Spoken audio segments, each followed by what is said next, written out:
Good afternoon and an extremely warm welcome to today's Marketeers Conclave webinar. We have come up with an extremely interesting topic, New Normal in Marketing. I, Dr. Sunita Srivastav, Director at Aditya Institute of Management Studies and Research, take this opportunity to welcome the panelists, all the esteemed panelists who are there representing diverse fields within marketing. We have with us Mr. Amit Sharma, Vice President, Future Group. Mr. Shashank Lanjekar, Executive Vice President and Head of Strategic Planning, TAP Dentsu. Mr. Sameer Vitlani, Experiential Marketing Head, DDB Mudra. And to join them all, we will also have Mr. Manpreet Singh, the President from Indian Council of International Business. An extremely warm welcome to all my esteemed panelists. I would also like to take this opportunity to welcome participants who have shown enormous interest and who have registered in huge numbers from organizations, to name a few, such as HUL, HDFC Live, Edelweiss, Reliance Industries Limited, Hansa Equity, and a huge group of faculty members together with different students. So all of us have assembled here to hear from these experts their viewpoints related to how is the marketing world going to shape up in coming times. How is it that COVID-19 is going to impact the manner in which the marketing activities have to be conceptualized by different organizations. But before we get into this lively, interesting topic, I would like to take this opportunity to introduce our institute to all the viewers. Aditya Institute of Management Studies and Research, AIMSR, has become known as a business school that challenges conventional learning processes in management education in India. The institute has been ranked among the top 10 B schools in Mumbai and 45th among the top private institutes in India according to the Times B School Survey 2020.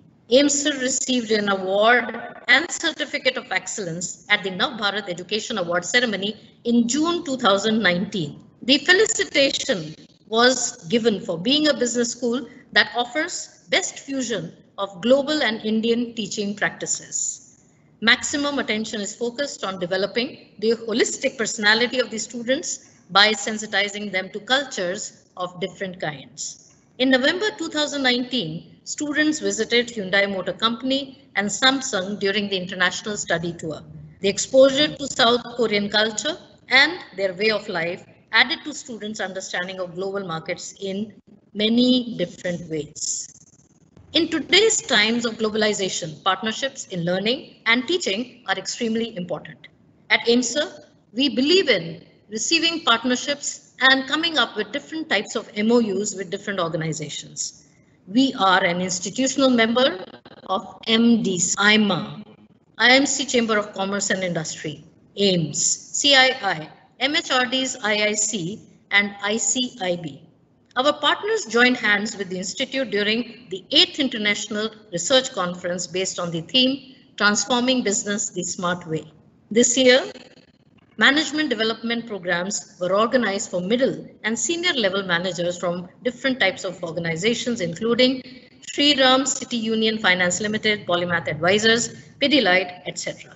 This year, AIMSR has received an impressive response from recruiters. Recruiters from different industries visited the campus, of which the regular recruiters were ITC, ICICI Bank, 99 Acres, Mahindra, Vivo, Decathlon, Godrej, Ola, Pepsi, and several others. AIMSR remains extremely active with student engagement and development activities through its various clubs and cells. Each club organizes conclaves and summits with contemporary themes throughout the year.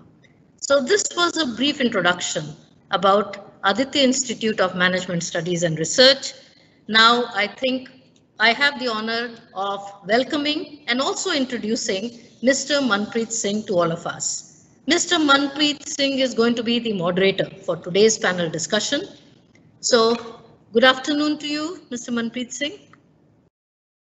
I would like to introduce him. After graduating in chemical engineering, he pursued his Masters of Business Administration from IIM Bangalore.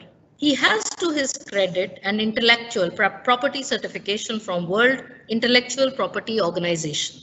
He is a professional with a foot in several spheres. He has a strong entrepreneurial lineage and mindset. He started all this by joining his footwear components family business way back in 2001 and thereafter founding Sunny Enterprises. He has also become the managing director of Rashtriya Chemicals and executive director of Sunny International Ventures over a period of time. He has been instrumental in promoting international trade and exchange in various sectors such as footwear and apparel, agriculture, engineering items, media, and fashion. Additionally, he has had several social commitments in the capacity of Chairman, International Relations Council, Maharashtra Chamber of Commerce, Industry and Agriculture Goodwill Ambassador for the Government of Nagaland, Special Executive Officer, Friends of Malaysia for the Government of Malaysia, and other prestigious positions.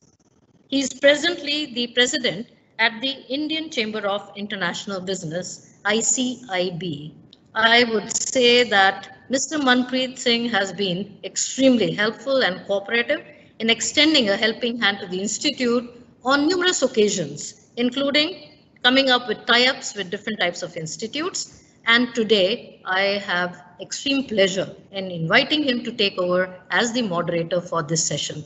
So all over to Mr. Manpreet Singh.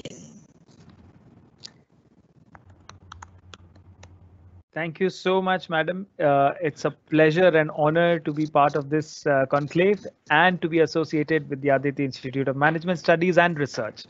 It gives me great honor today to be the moderator at this session at the Marketeers Conclave webinar, which shows a new normal in marketing. It's an amazing thing what we are seeing in the world today. It's totally out of the box thinking that people are inventing. In this time of pandemic, we find that there is so much innovation happening, so much out of the box thinking, and it's a new normal for all of us. At least in our lifetimes, we have never seen such situations before, let it be in our personal lives or in our business lives. We find that the earlier norms that we were used to, the ways of marketing, the ways of selling, the personal touch is all gone for a toss. And we all have to assume and think that we have to adjust to this new normal that we are in today. Coming on to the topic and to highlight more on the situation that we are in and how the new normal is going to be absorbed by the people of today, we are having an amazing panel today with us. We have Mr. Amit Sharma, Vice President, Future Group India. We have Mr. Shashank Lanjekar, Executive Vice President and Head of Strategic Planning, Taproot Dentsu, and Mr. Samir Vitlani, Experimental Marketing Lead, DDB Mudra. With such an esteemed panel and immense knowledge that is going to be shared today, we will find that the innovation that has been coming out in today's time and how it can be adopted by all of us is a learning experience. I would like to introduce Mr. Amit Sharma. He's the Vice President of the Future Group, a Master of Management Studies from the University of Mumbai. He's been a high-performance retail professional with over 12 years of experience in managing profit centers, business development, retail operations, mall management, brand development, and management and marketing communications. He's overcome complex business challenges and makes high-stake decisions within the fast-paced, high-pressure environments using experience-backed judgment, innovation, strong work ethics, humor, and irreproachable integrity. Since starting his professional career with them, he has had a long stint with the Future Group, where he joined as a management trainee, marketing communications, and has risen to his current position of Vice President, Mall Business. He has also been a visiting guest faculty to several B schools of repute, such as SP Jain, BIMTech, BITS Pilani, NMIMS, to name a few. Our next speaker for the day is Mr. Shashank Lanjekar, Executive Vice President and Head of Strategic Planning, Taproot Dentsu. After graduating in mechanical engineering, he went to obtain his Masters of Management Studies from University of Mumbai. He has over 20 years of experience across diverse fields such as manufacturing, sourcing, sales and marketing, advertising, and teaching, of course. During his innings in advertising, although he started in account management, he's moved into providing strategic support to his creative team and clients. He's worked for premier and aspirational advertising organizations such as McCann, Soho Square, and Ogilvy. He's presently Executive Vice President and Head of Strategic Planning at Taproot Dentsu. And our last but not the least, one of the most experienced speaker today, Mr. Samir Vitliani, Experiential Head and Lead, DDB Mudra. After graduating in Commerce and Economics, he went on to pursue his MBA from KJ Somaya Institute of Management Studies and Research. He began his career with Radio Mirchi and has since moved on to hold senior management positions at Ogilvy and Engage for More. In a career spanning 14 years, he has worked for clients such as Hindustan Unilever, Nerolac Paints, Mahindra and Mahindra, Godrej Appliances, Procter & Gamble, Cipla, and many more. His expertise in brand activation, market analysis, managing campaigns is evident from the several awards he's bagged in nationwide creative fests. One particular campaign, Health Shashri Ganesh, won the prestigious Black Elephant at Curious and Gold at Creative Abbey's Goa Fest 2015. This campaign won 15 plus awards during the year. Besides being an experiential marketing expert, he's also an educationalist and has been a long-time visiting faculty to Chetna Institute of Management and Research, as well as MET Institute for their BMM batch. It gives me great honor and pleasure to have all three of y'all here with us today. I request Mr. Amit Sharma for his opening remarks.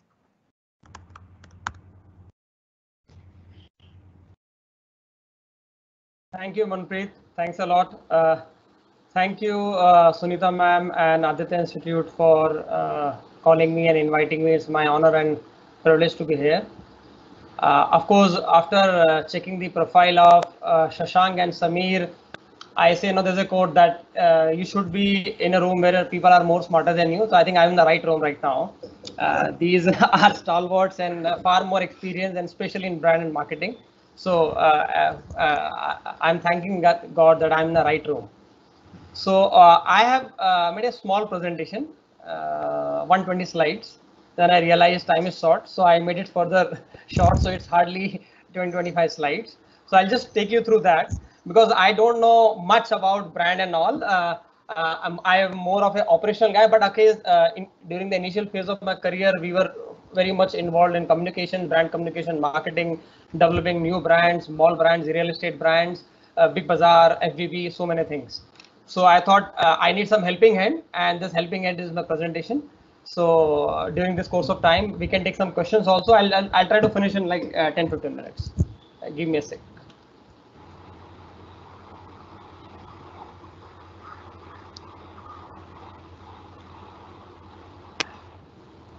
Is it okay? Can you guys see the presentation? Yes, yes. Yeah. Okay, okay, guys. Okay.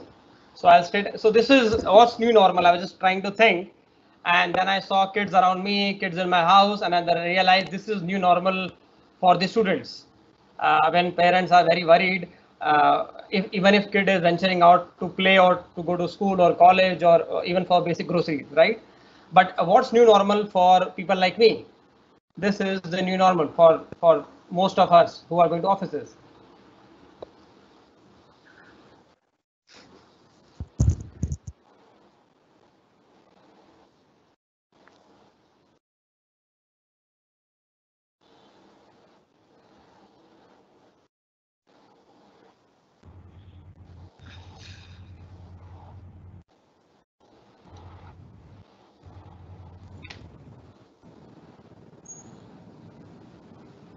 Amit, the audio is not playing. Oh, I think there is some. Sorry, I think my bad. Okay, so okay, I'll just share the It was a funny video wherein it's saying that you're taking too much of time and you're going, it's like you're going on a war, but actually it's going to office. That's the reality with my wife, and I've seen with a lot of my friends who are trying to go to office, but this is the reality of life as of now. And that's new normal for most of us who are in their business or who are in their jobs. So what has this new normal has done? So this has actually from the 3 years progress. I'll primarily be talking about digital. So this 3 year has been attained in last 4 months, or I'll say 3 months, starting from April till June. So how it has been possible? So two things. So there have been some changes in terms of habit formation. Some are reversible, some are irreversible. Some we have adapted because of our flexibility. So that's because our DNA is so flexible, human genes. Second is some habits will stay permanent with us. So there are 4 things. One is travel, food, work from home, shopping, and how we consume media. These 5 things has been changed during this lockdown period or because of this pandemic. But we don't know. If you ask me, I can't. I can just have my self-fulfilling prophecy, but I can't predict anything. It was very, very highly uncertain and highly unpredictable. So I remember in March we were talking to the teams. Okay, let's make the plan for at least Q2 of this financial year. And starting from June onwards, everything will be normal. But now we are in July, and we think it will go till Diwali. And I'm sure, I was like morning, I went to a hospital for something and I was talking to the doctor. Doc, do you think once the vaccine come, everything will be normal? She was like, no, because there are many components of this virus. So even if a vaccine comes, it can cure 1 or 2 or 3 types of these viruses, but not the entire thing. So then I realized it's a long shot. We are in a we are on a highway. We are not on a state highway or an interior road. So, but because of this, we have adapted, but we are not sure whether this adaptability will be permanent or not. So whether it is retail, whether it is hotel, hospitality, doctors, everybody has gone online, everybody, thanks to COVID. Even higher income people. So people who used to buy Gucci, Prada, Louis Vuitton, Salvatore Ferragamo, they are on digital. Millennials, they were always on digital. I considered myself to be part of them. So, and they are currently now also. And of course, so there I'll give a personal anecdote. I remember my mother is averse to online, and I'm talking. I think in the month of May, mid, she was telling me, Amit, I just need to go. Can you open your Amazon account? I need to check something. So that was like the zero moment of truth from me. What Google has told in 2000, coined as 2001, 2011, that even old age people now are very, very much comfortable with digital. I remember all my uncles and aunties are on Facebook, and I'm telling you, for everything they will be replying to you immediately on your Facebook comment, right? So that's new to me. It has impacted US, the largest economy, a $24 trillion economy, and world's number 1 economy. You can see some facts and figures. So regular consumer who used to do online and the new consumers, what they have got. Same is happening in China. So this is the index from 100 of offline, which is brick and mortar, or I'll say anything, has gone down to 79. So it has gone down to roughly around 22% in last 4 months. So as the internet gone, it has grown, it has transformed. So earlier it was only comparing the price A to B or B to C, but now you compare everything. It's not only the products or services. So what's digital? So I thought this is, believe me, this is in most of the organization we have seen this. So this is digital. This is the irony of life. It is YouTube, Pinterest, Facebook. You are there on social media channel, but you don't know, you can't figure it out what to do. So, but in reality, digital is providing 3 big opportunities. First is online shopping or e-commerce. So especially for brands who want to have the D2C channel, direct to consumer, whether it is Nike or consumers or Adidas or it can be Urban Cap or even Big Bazaar or D-Mart, it is a big opportunity for the brands to establish a direct connection with the customer. So I'll give a very simple example. Gillette.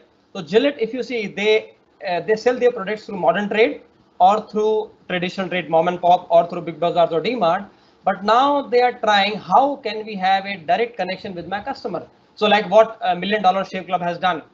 So they got sold for a valuation of $1 billion only with $100 million of sales, only because their D2C approach. Second, this is of course everybody's talking big data analytics, so data centric for having more personalized experience. And of course, I specialize in this, new channels, and of course omni-channel. So it's like we say God is omnipresent. We have to say a marketer has to be omnipresent, right? Everywhere, and it has to be interconnected. It has to be seamless. But in marketing history, it is we all know that a challenger brand will come and it will take the substantial market share from the occupier. There are three big reasons for that.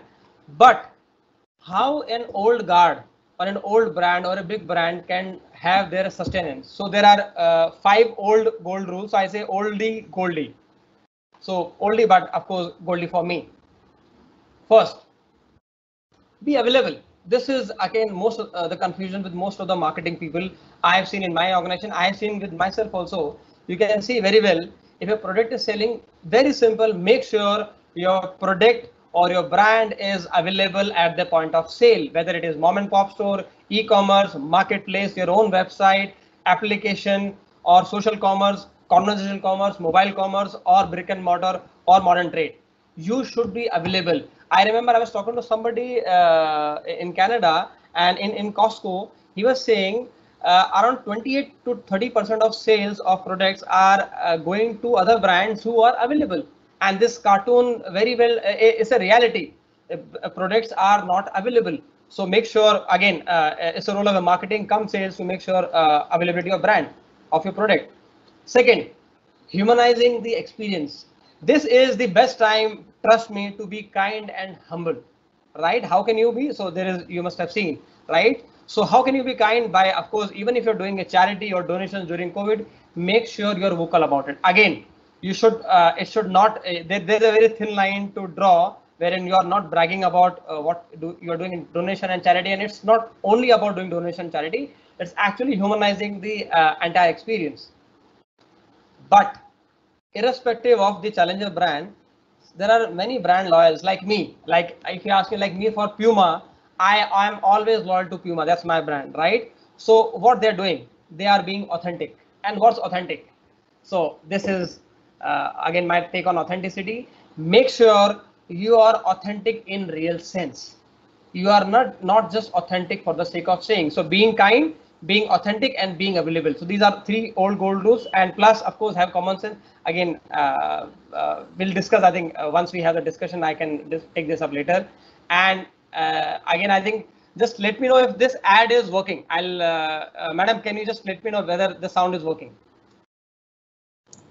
It is not working actually. It's not working, but I think this can work without sound also, this one. Okay, we'll watch it. No problem. Yeah.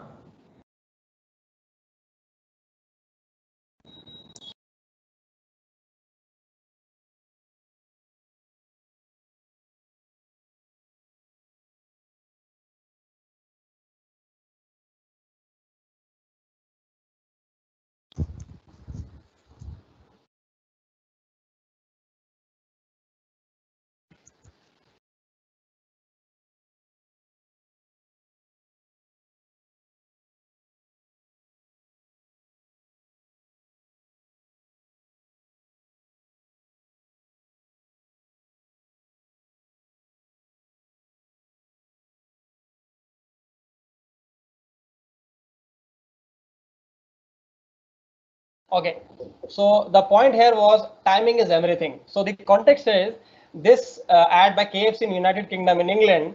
They aired this ad during Navratri. I'm saying not Navratri, but during the March end, and that was the time it was hit with pandemic. So you can see fantastic video, production quality, everything, the message, brand message, everything is seamless. But the problem is timing was wrong. And of course, I think within a week they took back this ad because there was a lot of negativity on Twitter, on social media. On one side, we are promoting social distancing. On one side, you are saying go and lick your finger in KFC. So again, timing is everything in life. This is my personal take. Again, next ad, I will not waste our time on this. So this is the ad is fantastic. but again, it's an ad by a cruise line, one of the famous cruise lines in US. But they aired the ad in mid of March, and on one side you're saying you should not travel, on one side they were promoting. Again, they also pulled the ad, but they were talking about, I think, the entire media budget. They have booked a media of around $6 million. Everything went for a toss. Everything. Of course, they might have some renegotiation with the media houses, but again, sometimes it's your sheer bad luck. But there are some smart brands like Coca-Cola. You can see what they're doing. Our own Indian homegrown brand Amul, and of course Nike. I think you can read the message is very loud, clear, visible, and vocal. And it was my favorite, of course, again, but the sound is not working. It's an ad by Ford, wherein during March they were planning to launch. So not launch. They were planning to launch 2 new vehicles.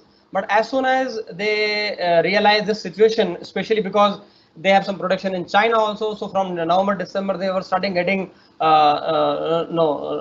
news about this pandemic. So as soon as US government announced their stimulus package Fed of around $2 trillion, they rolled out this ad.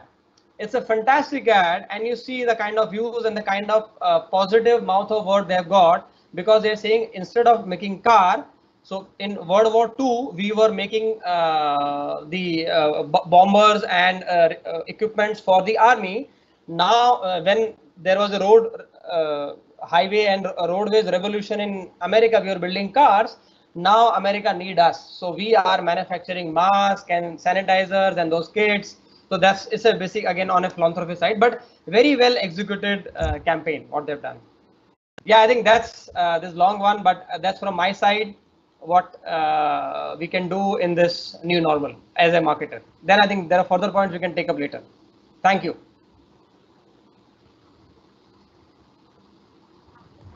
Thank you so much, Amit.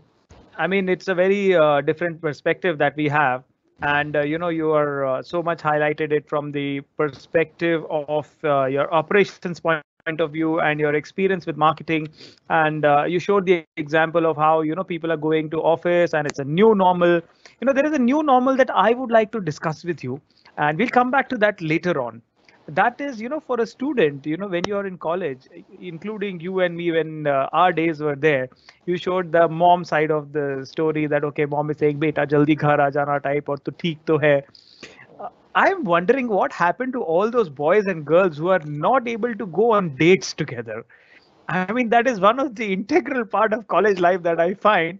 That is the new normal, that you can't go on dates with. I'm sorry, madam, for going on to this topic, but I'm sure that is something that every student must be, or most of the students must be concerned about. So, digital dating, well, I'm not so sure about it. But I'll just add in that we were we were going to our office 3 days in a week to South Bombay. You can't even imagine. On the Worli sea face, it was packed. Can you imagine? I'm not saying it was packed with couples and all, but mostly youngsters might be going to college or going to Worli sea face. So some reality of life. I don't know what were their reasons, but and police was also that time is also okay. I'm talking about just last month in the month of June. Okay, that's interesting. I have been home for a while, so I haven't seen that. But good you highlighted that. So that, I think that is one of the new channels that you're talking about, that you look for new channels of getting out, yes, and new things that you're doing. So maybe that comes apart with that. Thank you so much, Amit. I'll be coming back to you. And meanwhile, I would also like to get on to our next speaker, Shashank. Shashank is the Executive Vice President and Head of Strategic Planning. So when it comes to dating, what is your strategic advice, Shashank? Just kidding, by the way. No, it's quite relevant, because right now we are in the process of actually signing up with a client who's an online dating app. Of course, we can't name it for confidentiality reasons, but the point is that in dating, you would be surprised to know, Manpreet, that chatting and video conversations have increased by like 300 or 400% for most of these players, be it OkCupid, be it Tinder, be it the the smaller ones that have come up like Who and Tun and all of that. Bumble. So if you look at about 2 days back, Bumble has just launched an ad saying love will find a way. Yeah, So yeah. despite all the constraints and all of that, couples, especially younger couples, will find a way, and all of that is happening. How dating happens, how conversations happen, how flirting happens, all of that is possible once the imagination takes place. So I wouldn't be surprised that online dating will really take off in the absence of physical meeting. So I think let's not, teach the students what not to do. Okay. Let's say I would like to believe that things will be more localized. We need to be loyal to brands and people, of course. And I love the KFC video. It might be wrong timing for them, but at least looking at that really made me feel hungry. And you can imagine if you're in lockdown and you find like 30 people licking their fingers with burgers. I mean, that would have really got KFC more curses that, okay, you're showing me that. But anyway, so timing is definitely everything. So what do you think, in terms of today's marketing and your experience at Taproot Dentsu, when it comes to strategic planning for brands and for marketing, what is it that one thing that you would look for when you get a new client? So to answer it directly, honestly, everyone is figuring it out. I don't think anybody has an answer yet. So I would like to start by sort of sharing this very candid view that marketing in the new normal has different answers. It does not have one answer. And like Amit also pointed out, there are some businesses that are very badly hit to the extent that they have been shut down. There are some businesses that have been fairly badly hit, like cars and theaters and malls and travel and hospitality and salons and stuff like that. And they are figuring out how to make that. So recently we were speaking to a brand called Urban Company. All of you would have known it previously as Urban Clap. Their business involves people coming into your house, which is like breaking and breaching the safety of your house. But they have started business and they're growing in the last 1.5 2 months. So I think as long as there is caution and there is precaution taken, businesses are trying to face those challenges and gearing up towards a safer world, be it Uber or be it Urban Clap for that matter. Then there are businesses that are actually not to capitalize or be opportunistic, but they are benefiting in some way because of this situation. I was reading a report by Forbes 3-4 days back saying viewership on kids and news and TV channels has increased by like 30, 40, 50%. So advertisers are going there. Advertising on news has increased according to BRC by about 15-20%. If you look at a non-media sector, then it is education. We saw a series of front page ads from Byju's and Vedant and whoever, Basic First and Topper and all of that, saying everything is now turned online. So there are some like even fashion, groceries, all of that. So to me, I think marketing in the new normal will have different answers. However, it is important to state certain principles of how does a brand or a business approach this situation. I think the first principle I would like to share is that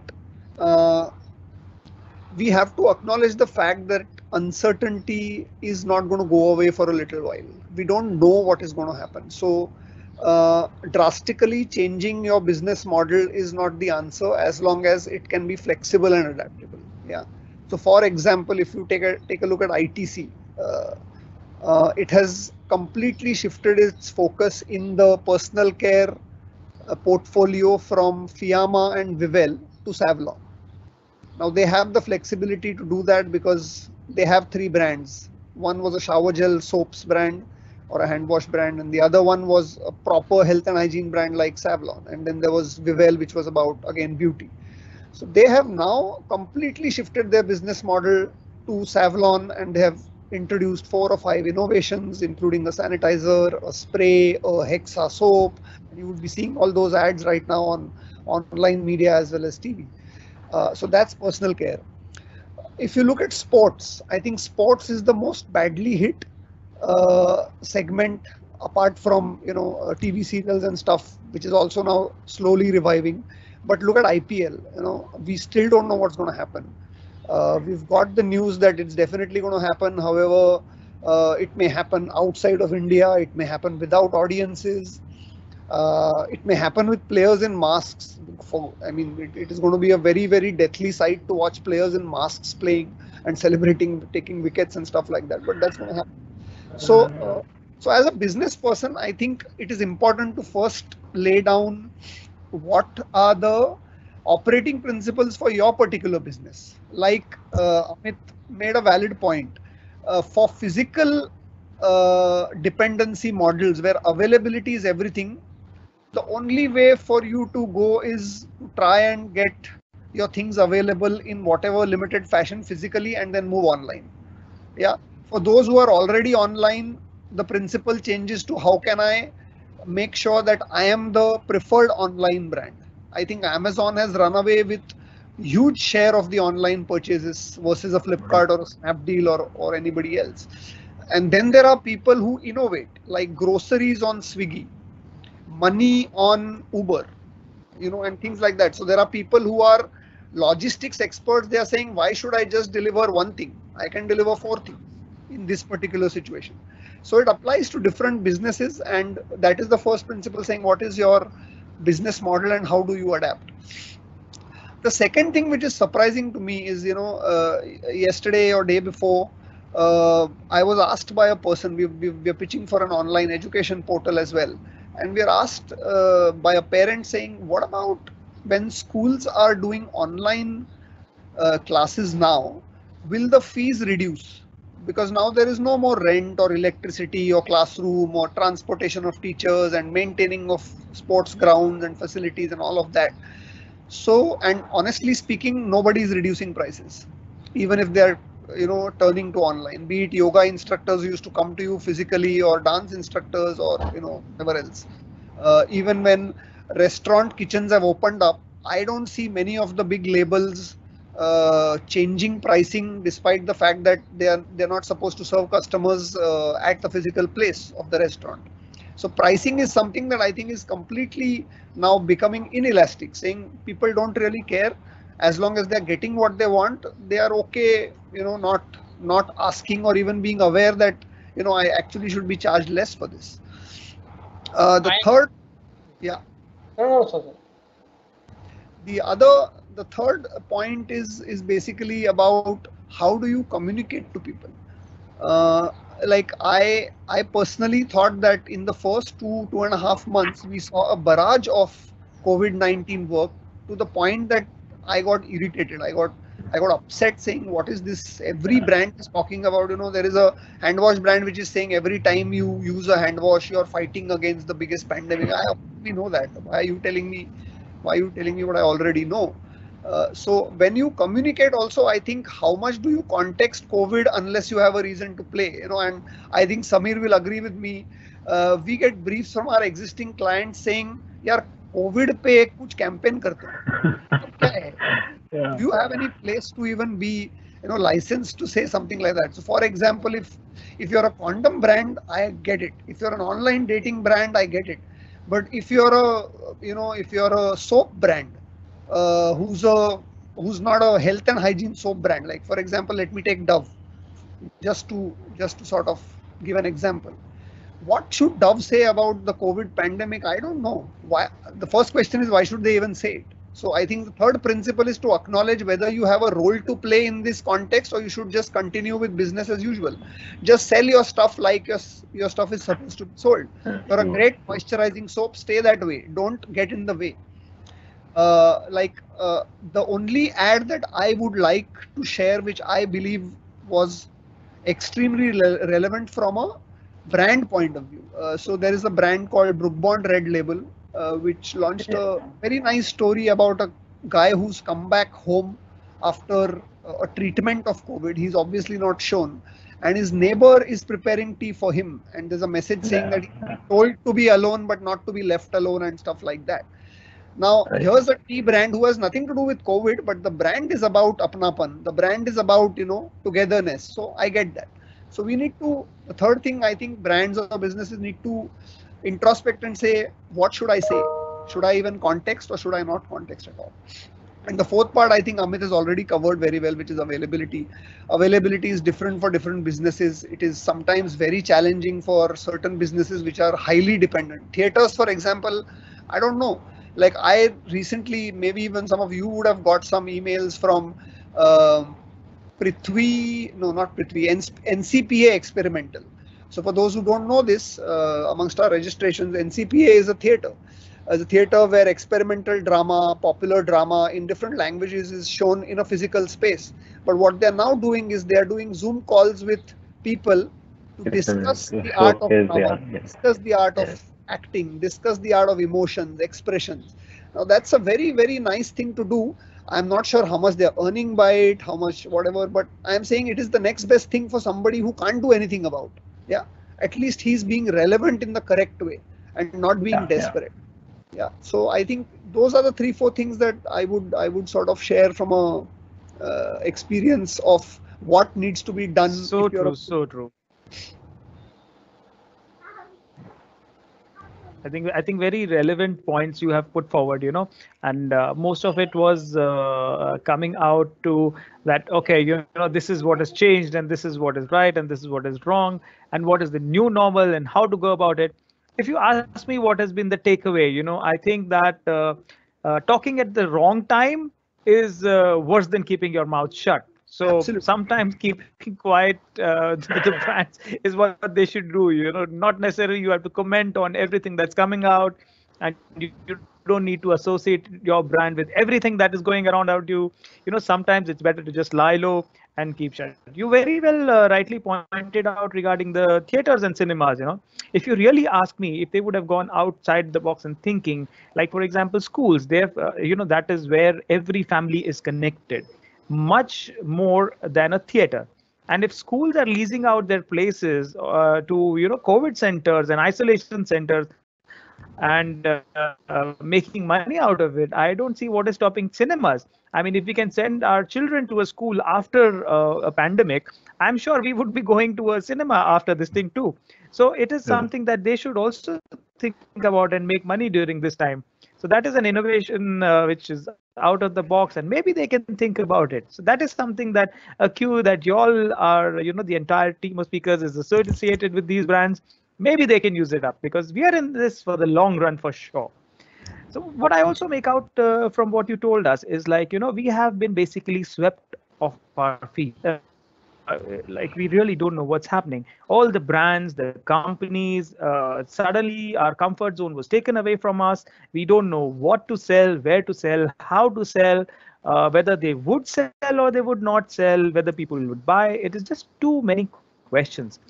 And like we all know, earlier it used to be that, we used to have plans, we used to have top line, bottom line. We used to say, okay, Q1, Q2, Q3, Q4, this is the target, this is what is achieved. That's a different thing altogether, whether you achieved those or you did not. But at least you were good at guessing. Let me put it this way. Now, with this pandemic, your guesses have started going wrong. Anyways, nobody can predict the future. Nobody can predict that, okay, there's going to be an earthquake, or people might stop using your brand. They might go for another brand. But you were in your own comfort zone of advertising, of relating to people, your brand relating to people, which is not so evident anymore. Although, like, it was mentioned, Amit said, Puma still goes for a Puma. But somebody who's lost his job would say that, okay, I rather use my Puma, which is there with me, instead of buying a new one. Or he might say that, okay, I'll buy another brand. I don't care about the brand in this time. So it's a new normal, like we were discussing. There's another thing that Shashank, you mentioned is like, about marketing. I would say, jo dikta hai, wo bikta hai at the end of the day. So when you're going to grocery stores, which have always been open, and you're there at the counter, your hoarding is displayed or your branding is displayed. Imagine 4 months you're not seeing anything, any hoardings, any television. But when you go to buy your groceries, which you are going, which every family is going, and you have an advertising there, that would be the right placement, if you really ask me. And you mentioned about the viewership also, like nearly 30 to 50% viewership going on television, Netflix, Amazon Prime. Your content is king today. So that is something that came out as very evident to me from your talks.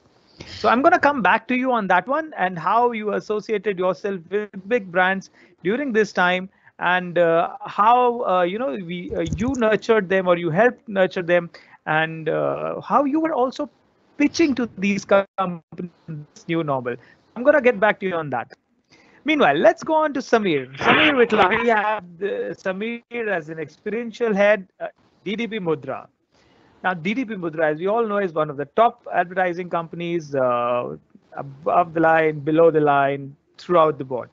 So, Samir, what do you think, in this time, what has changed and what should not change? So I think, Manpreet, taking the cue from what you started off with, okay, I think what we need to do is not really think out of the box, but think within the box. I think we've just been all captured into one box and probably been asked to think through how we can innovate from here or reinvent. So I think there are three words that I've been using over the last 5 months very, very clearly. One is, we hope that things are going to get better. We hope that this is going to get over soon. We hope that there is something which is going to come and probably save us all, and we hope that life gets back to normal.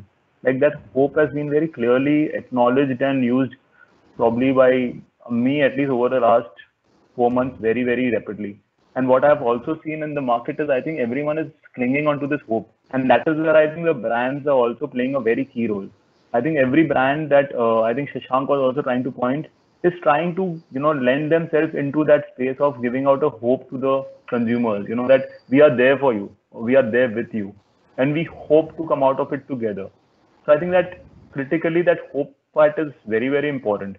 I think the second thing that we've probably been doing at our end, and I think a lot of brands that we've seen, which also stems from what Amit and Shashank has spoken about, is reinvent. I think if you're not able to reinvent now, obviously keeping barring the fact that Dove has to be a moisturizing soap and it can't really go into a soap of or a category of Lifebuoy. But I think reinventing is very important. Considering the fact that right now, with the challenges that everyone is facing, if we are not going to move out of it with a new different color to ourselves, I think then probably the whole pandemic is not going to be taken as an opportunity. And I strongly believe that though it has been a curse to a lot, in fact to 99% probably of the population, but if we don't turn such pandemic or such curse into an opportunity, I think, as you rightly started off also, that we've seen it for once in a lifetime.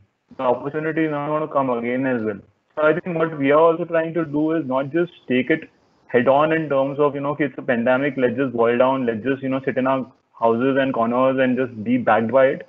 But I think we all are working towards creating opportunities and creating a strength out of it, which will help us in reigniting and reinventing ourselves.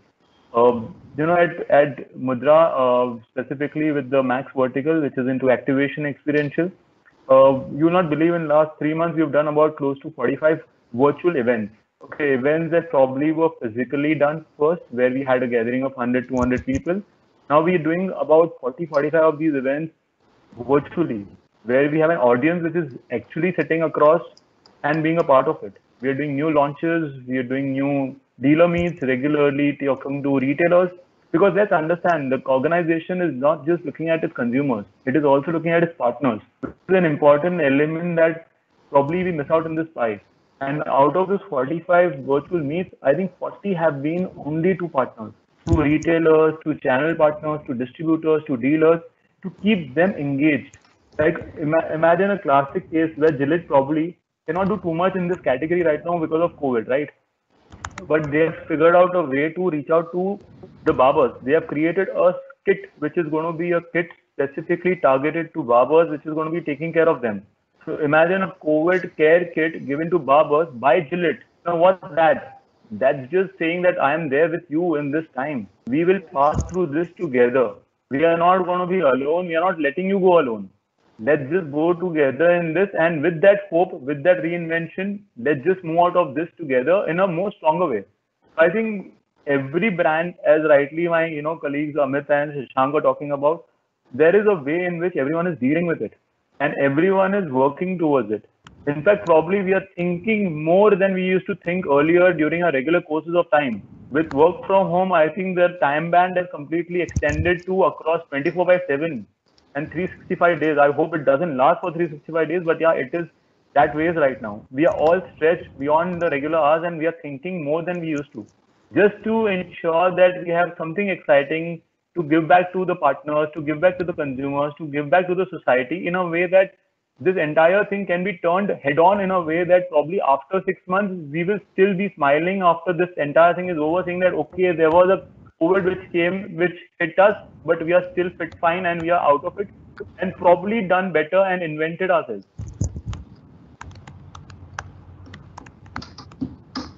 That's true. That's true. That's so true. I want to take up one thing that you said, what brands are doing for their partners and, like online meetings for their vendors, for their partners, and that is really making a lot of difference. I would like to say that, yes, that is one of the most important thing. And you have now a captive audience. I'll give you an example. I have a habit of talking with examples. So we found that, when as a Chamber of Commerce or as my own business with my own vendors and all that, for the first 1 month of the lockdown, we found that, people were very happy staying at home, spending time with family. Then started the trend of webinars, and online meetings, and people started more and more joining them for 2 months or so. And we found that over a period of time, today there are so many webinars happening that people have become selective.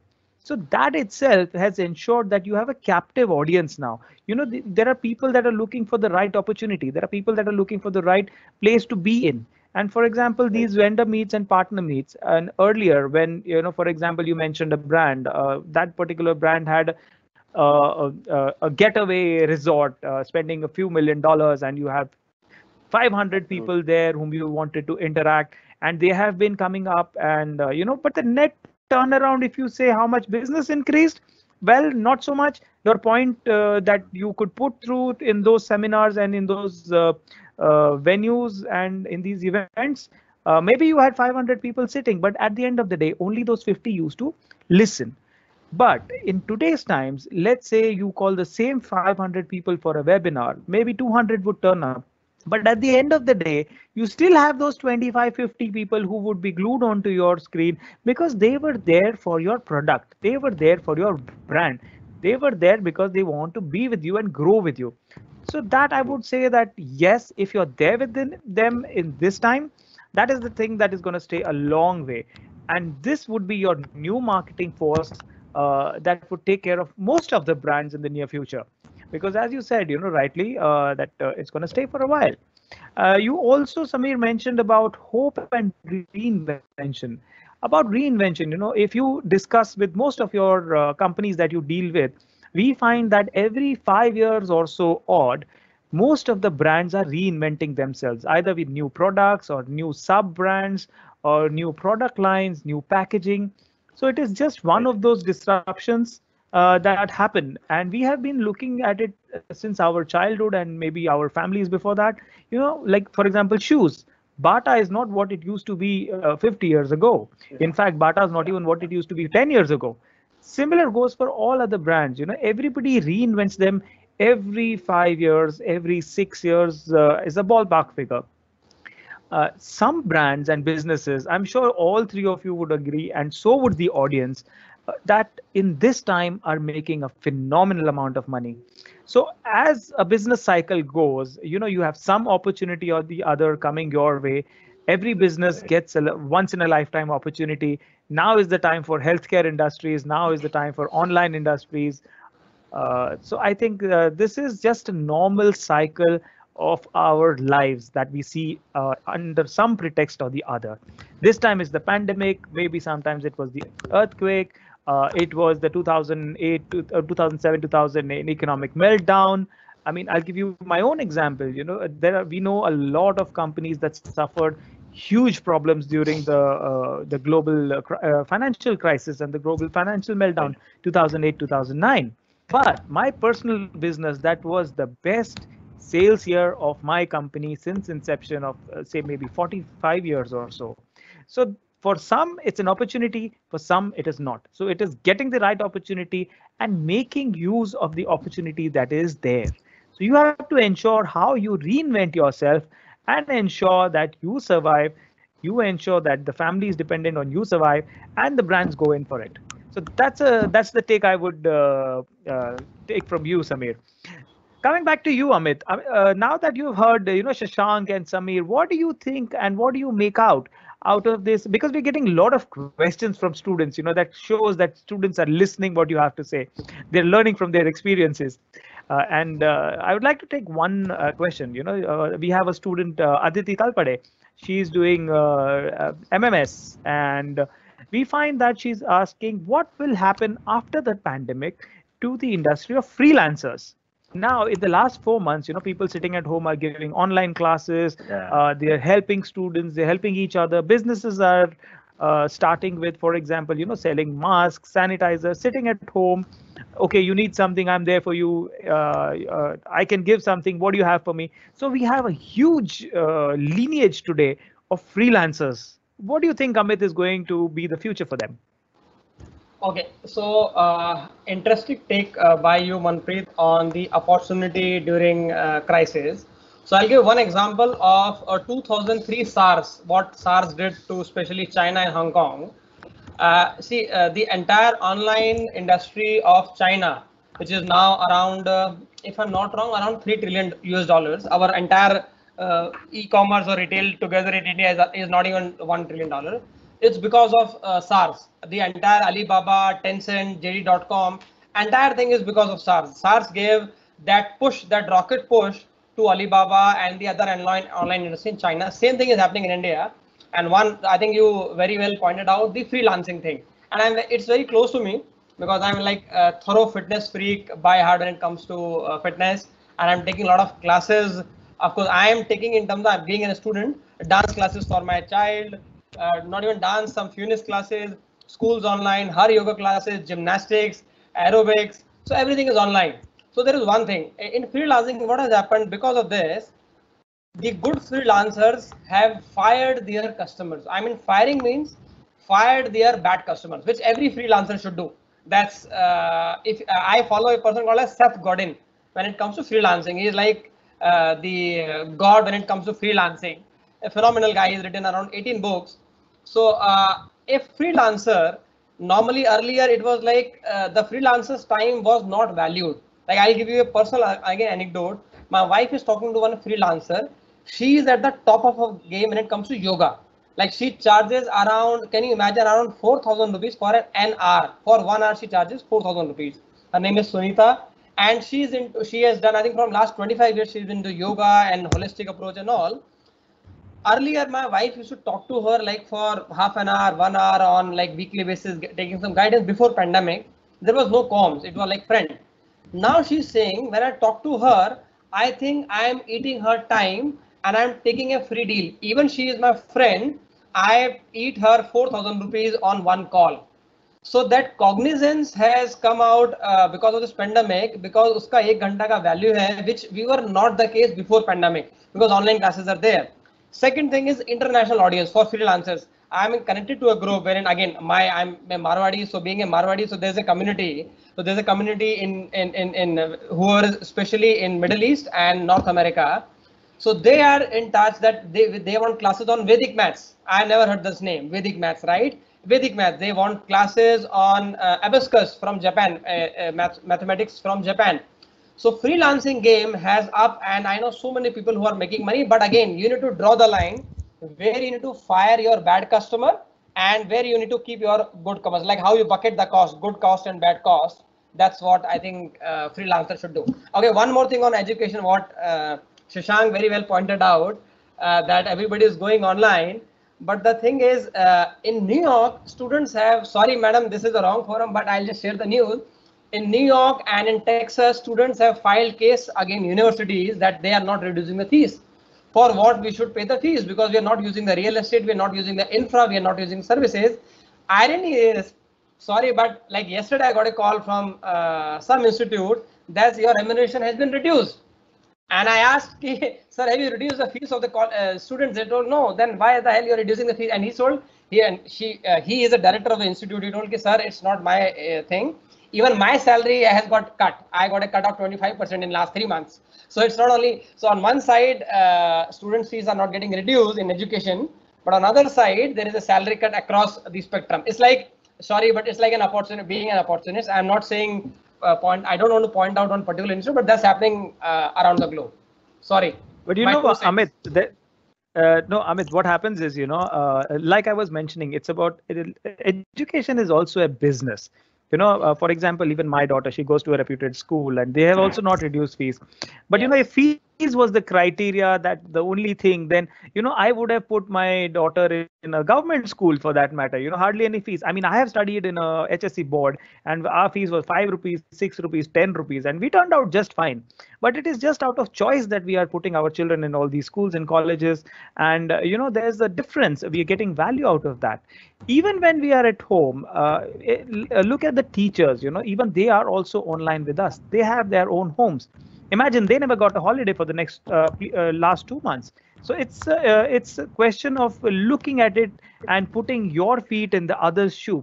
It's a never-ending story, I would say, getting onto that.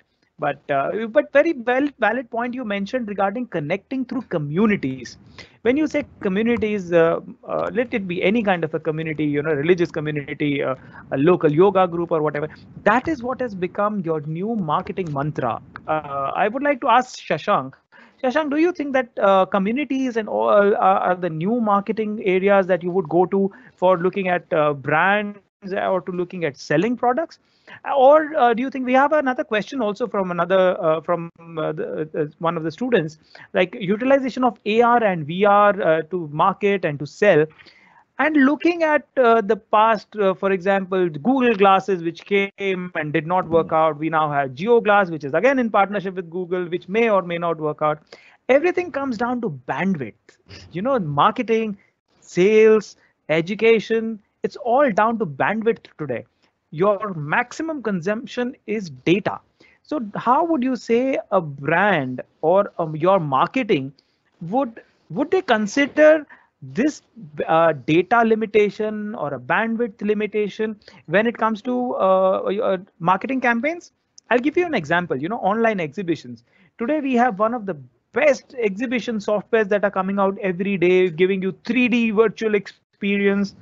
And people who are, okay, we are going to be online exhibition and, you can come and you can have a stall, you can look at the stall, you click this, you'll get a VR, there's a nice video. But do you think that is sustainable for somebody who's coming from a tier 2, tier 3 city, who used to travel to all the place like Mumbai or Delhi to go to an exhibition to get a product? Do you think his mobile phone or his laptop is capable to looking at those kind of VR and AR situations? Or it has to be a completely different approach? What do you think, Shashank? I think it's again a very case-to-case thing. So I recently have a colleague who shifted homes from one part of town to another, and she was telling me about how one app is allowing you to do a virtual visit of a home when you can't travel and put yourself at risk. But her broker told her that yeah, you may have the the virtual reality and augmented reality app which may give you a better experience, but we have been doing it all the time via WhatsApp videos or WhatsApp calling or WhatsApp pictures. So if I go into a house as a broker and I take a video on my phone and I share that video with somebody, it can not to the extent of what quality an AR or a VR can give, but a video is pretty much there in terms of the basics. So true, true. Yeah, so I'm not sure if, in fact, one of the responses that have come on Q&A also, that a couple of people have done live exhibitions of handicraft and art and all of that. So like I said, if it's the next best thing to do, I don't think it is uh, the exact experience that you will get. I mean, it is obvious that it will be a compromised experience. Just like now students are figuring out a way to learn online, people will have to figure out a way, if it works for them, to consume these kind of exhibitions or seminars online. Students are also learning how to cheat online, huh? Don't forget that part. Yeah, yeah. So it's quite tricky. Honestly, AR and VR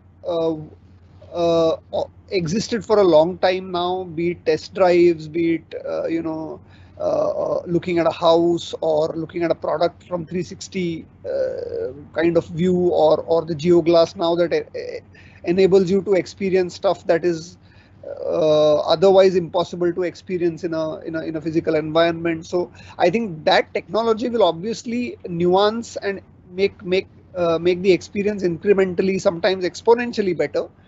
But to generalize that, oh, people will now throng to these things at the drop of a hat, is also maybe not.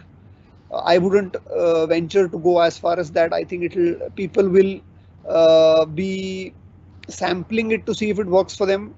For me personally, it doesn't work. For example, I go to auto exhibitions, Auto Expo. Yeah, everybody knows about it. If Auto Expo was online, I wouldn't go. True, very I true. would rather look at an article. I would rather look at a blog saying what are the new models, and then I will go online and look at those models on those websites and take a 360-degree view. But I wouldn't Define models, huh? Yeah, I mean, car So models. you meant the cars or the models? The car models, yeah. So that's about it. But it's personal. Like, I'm sure that sometimes the buzz is so much that people say that let me try, and for Auto Expo to happen virtually in itself is a news. So just by the virality and the buzziness of that particular event, I'm sure there'll be huge amounts of people wanting to sample Auto Expo, which is done virtually. However, how effective it is, whether it is better than the actual physical one, and all that is very personal and subjective to me. It's like learning driving online. Yeah. You do have that, huh? By the way, there's one right next to my house that teaches you that. Right. Maruti Suzuki is doing that already. They teach you there, and then you take the real car out, and then the car doesn't even manage to reach out of the garage, and it's back inside the garage. So less said the better. Just add on to Shashank's point, I think just a couple of important pieces that I think what he's mentioned. The newness of anything which is going to get the car models. Yeah. So just to add on to, I think the newness of anything that you're going to invent now, it's going to be there for a while. But let's understand that touch and feel will never go off. Unless and until I give a touch and feel experience of a product to a consumer, be it a house or be it a car also, I think the virtual experience is just going to be a substandard one right now because there is no option. You think that people would have an option to go to an Auto Expo, they will still be on a virtual platform to see it? Absolutely not. So that touch and feel and that conviction to buy that product will only come when they are able to experience this live in front of them by touching it, feeling it, seeing it, going into the house and being a part of it. That's when it comes in. But I have sorry Samir, I have a different take on that. I'll bit contradict on that. Of course, you're right. Touch and feel is there, but it depends on see if it's a utilitarian product like diaper. So for buying diaper for my baby, want to touch a diaper. Yeah. So I don't want a touch and feel and want to buy. It's a very auto mode. So I will. See, I'm sure that is applied to even a product category of condoms for that matter, obviously. But I guess it's more to do with the category agreed to that. But as far as the cars or the houses go, I think it's very important to give a touch and feel. Yeah. Exactly. I think proportional to the price you're paying for the product most of the time. No, that's got nothing to do with that sometimes, huh? Like, I'll give you my example. When I used to be in college, I used to go to Auto Expo to look at the girls. I mean, I'm being very frank about it. I'm sure most of the students here would be going there to that for that. And of course, cars was one of the major way attractions. You started off with the models, it was very clear the idea of going to Auto Expo was what? See, at that age, that's what matters. Trust me. At any age. Okay, let's not go there. I'm sure madam is going to kick out of the webinar today. Yeah. Sure, Samir, sure. one more. I have this question from one of our students. That you would be able to answer. I think your expertise is an expert on that when it comes to that. When it comes to content, there's so much content today. There's a flood of content. There's a flow of content. You don't know what to see, what to watch. Imagine your WhatsApp is like you switch off your phone, switch it back on, 10,000 messages, all kinds of groups. Earlier, family and friends were a pain, anyways. Now imagine building wala, baju wali building wala, mask wala, sanitizer wala. Everybody's got their own groups. You keep ensuring deleting, and then you are on two minds. Delete or not to delete also. So similar when brands are selling online today. You have the click. Yeah. Today click is supreme. If you click, you go to a site, you click, you see an ad from a company, you have to click it. That's what matters. You have to go away from your point of center of the flow of information that you have to the brand. You click and you go to the brand, you click and go to this area where you are supposed to go, where the for a brand it makes a difference. Do you think that how do you actually ensure that the person stays, the person clicks, the person goes to where you want him to go? So I think I will also need Shashank to kind of chip in, because I think it also pertains to him to a certain extent. But what I understand is the phase that I can clearly define right now is called digital diarrhea. Yeah, I think everything is just going overload. I think people are just flooding contents, and I think taking from what Shashank was also talking about, without thinking, without putting their mind to it, without expecting a consumer to act on it. So the click is an act.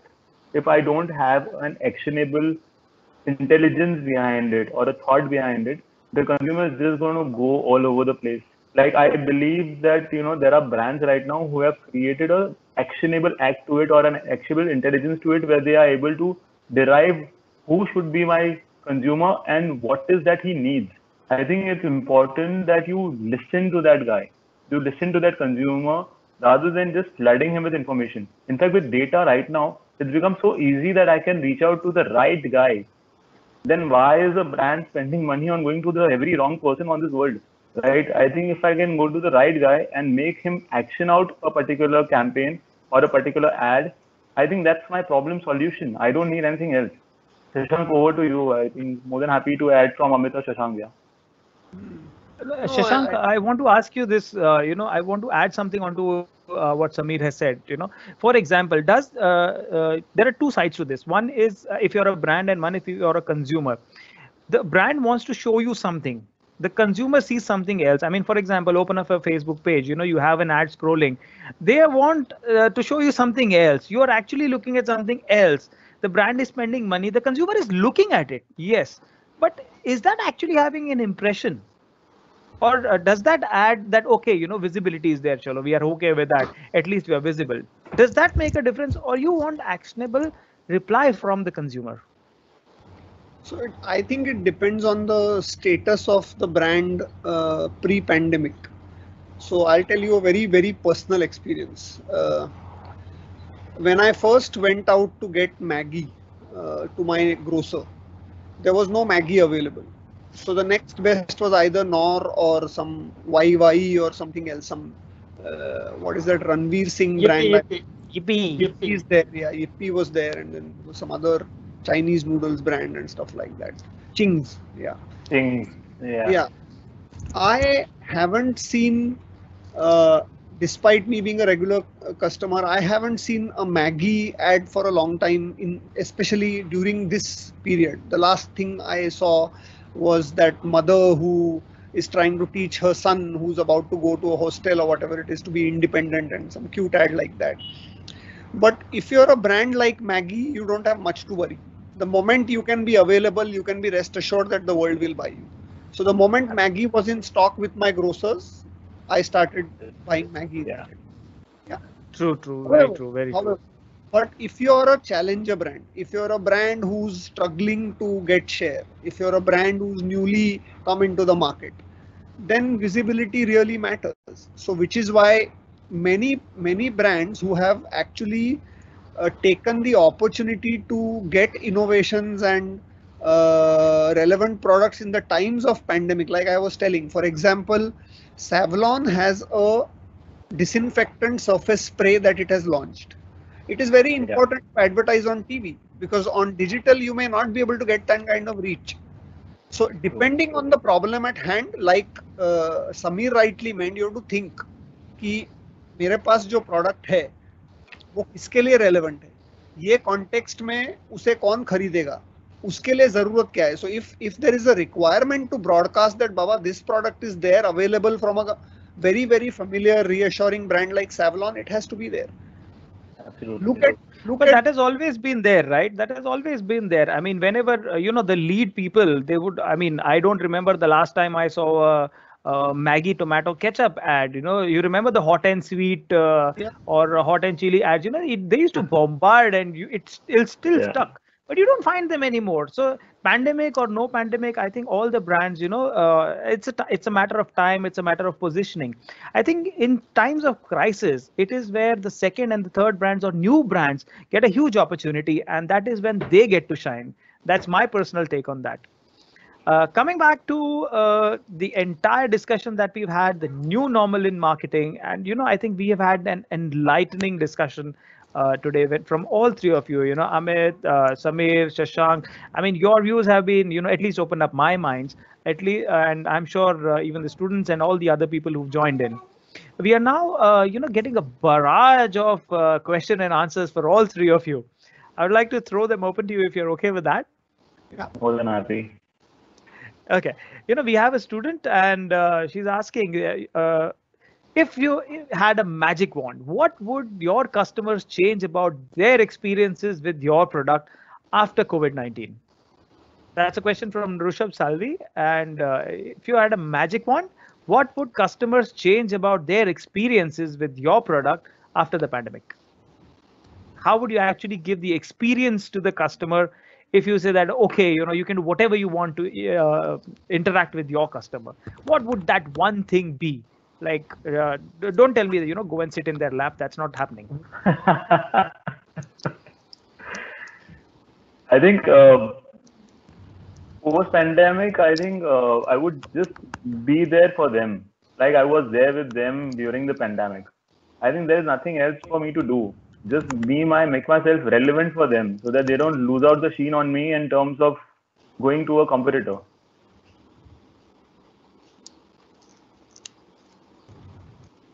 True. I think that's one of the things. Yeah, I think what best they can do is I want them to stay with me forever, if possible, throughout the entire customer journey, so throughout the entire life cycle. So like what Walmart or Big Bazaar or Amazon will try to do. So we'll sell them products also, services, finances, home loans, everything, like an ecosystem play. So I would want them to stay with me till the lifetime. It's like a mall. Now, once you get the customer in, kuch na kuch to bech ke hi rahenge. Yes. You hand them a trolley and buy. I don't care what you buy. You just buy something at the end of the day. We are there with you. That's what matters. Okay. Another question we have is from Dr. Saundaraj from Tamil Nadu. When people are at large looking for the essentials due to the influence of pandemic, how about the future of sophisticated luxury products? I would like to add something to what Dr. Saundaraj has said. If you really ask me my point of view, the top 1% or the HNIs, it doesn't make a difference. I have seen in my life and from the case studies from my management classes and during my management days that it has been a different ball game for this top 1%. For these HNI clients, they don't care whether it's pandemic or not. They have enough for the past 7 generations. They have enough for the next 7 generations. But it is the medium to top, which is the migratory consumer that you're having, that is trying to convert a luxury brand into a mass market brand at that value proposition. How do you think the future of these sophisticated luxury products would be? I think I would agree with you, Manpreet. For a certain set of people, the money won't matter. Like for example, the A+ or the the already affluent kind of cluster. The moment the pandemic is over, I don't know if it will affect their sense of luxury or premium end thing buying. But if you look at the next set of people who are maybe salaried or small to medium businessmen or high senior management positions, I know of my own CEO who was supposed to buy the Jeep Compass, who's now doesn't know. It's not that he doesn't have money, but these kind of situations Uncertainty. do tend to affect you, because it also means uncertainty of income. So I think it's directly proportional to the amount you have secured for yourself in the future. If that is such an amount that you don't really care about, then it is inelastic, doesn't matter. But the moment that is dependent on the situation, then these categories will take a hit. So specifically personal items like handbags and luxury items like luggage and phones and clothes and accessories, sunglasses, cars, tech gadget, all of that.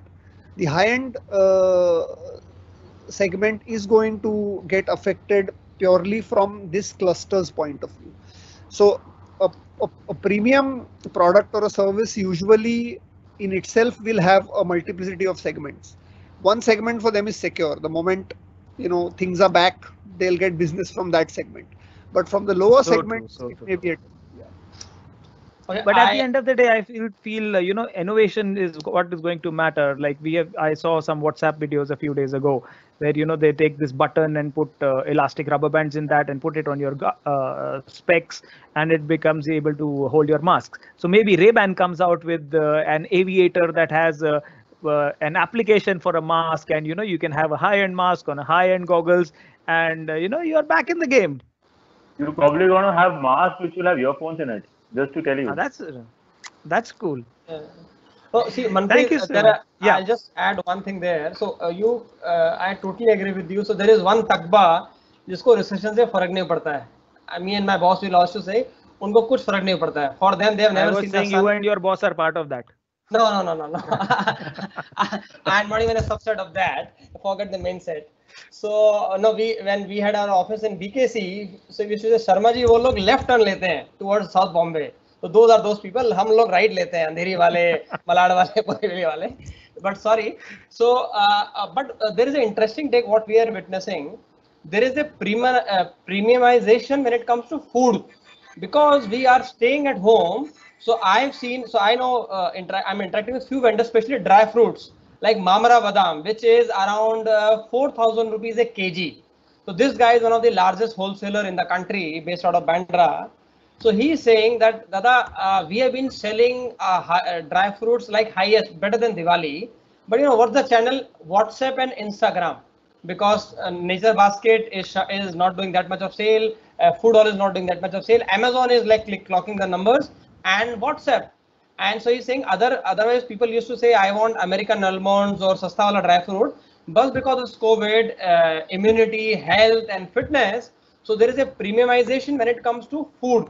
Like I know in my house mushroom is getting broccoli, which was like once in a month, is now like weekly. एक तो जिंदगी में ना मिलेगी ना दोबारा syndrome, what I'll say, कि पता नहीं यार आगे क्या हो तो खाओ तो ढंग से लो. And second, on the contrary, when it comes to consumption of apparel, fashion, it has taken a hit. Not even premium, even a category marching towards premium, they are also taking a hit because we have become more conscious of our consumption because of the environmental factors and of course uncertainty, money. So I think food, so there is a different contradictory thing when it comes to food and apparel, what we are witnessing in terms of numbers and customer behavior. So true. Thank you so much. It's been a pleasure having all of you all here today with us, and it's been a really enlightening journey, like I said. And the take that I get here is, you keep on innovating, you keep on doing what you have to do, you give hope, you keep smiling, and tomorrow's going to be a better day. On that note, thanking all the speakers, thank you Amit, thank you Shashank, and thank you Samir. It's been a pleasure. Back to you, madam. Back to you, Aditya Institute of Management. Thank you so much. it has been a delightful discussion. I must say that each and every person came up with a different take on the new normal. I think the most interesting part was the experiences shared by each speaker with respect to been handling. And additionally, they talked about the way in which invention is actually going to take a new place. So I think it is all about positivity, the hope factor, which has actually caught on to me as well, because we are also extremely optimistic about the future. This pandemic is there to stay for sure. We know that, but then we have started devising methods of coping up with the way in which this situation is emerging before us. So whether it is a brand or it is education, I think even education for that matter becomes a brand actually. We are trying to understand or rather re-understand the ways in which the pedagogy has to reach out to people. So again, the same, marketing principles are being borne by us also as an educational institute, where we are quite concerned about reaching out to all the students in such a way that they're able to understand the subjects better. So I think the methods and devices are reinventing themselves on their own. So I must say that the entire discussion was really engaging and engrossing. I have to make a special mention about all the panel members who were here for today's webinar. To begin with, Mr. Amit Sharma, a big, huge thanks, because I think we are meeting after a long time. So the pandemic has actually ensured that we were able to connect with people that we don't usually connect with on a daily basis. So thank you so much for being there. Mr. Shashank Lanjekar, your thoughts and ideas have always been very different and unique. And even the way in which you expressed yourself today was equally unique. So I really appreciate all that.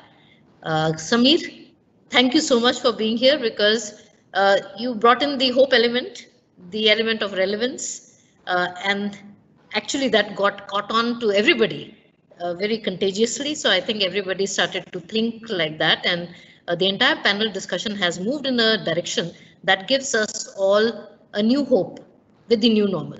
And this new hope is really important for all of us. Thanks a lot to Mr. Manpreet Singh for the wonderful moderation and for the way in which he has brought in the lighter side and humor in trying to engage with the audiences, the viewers.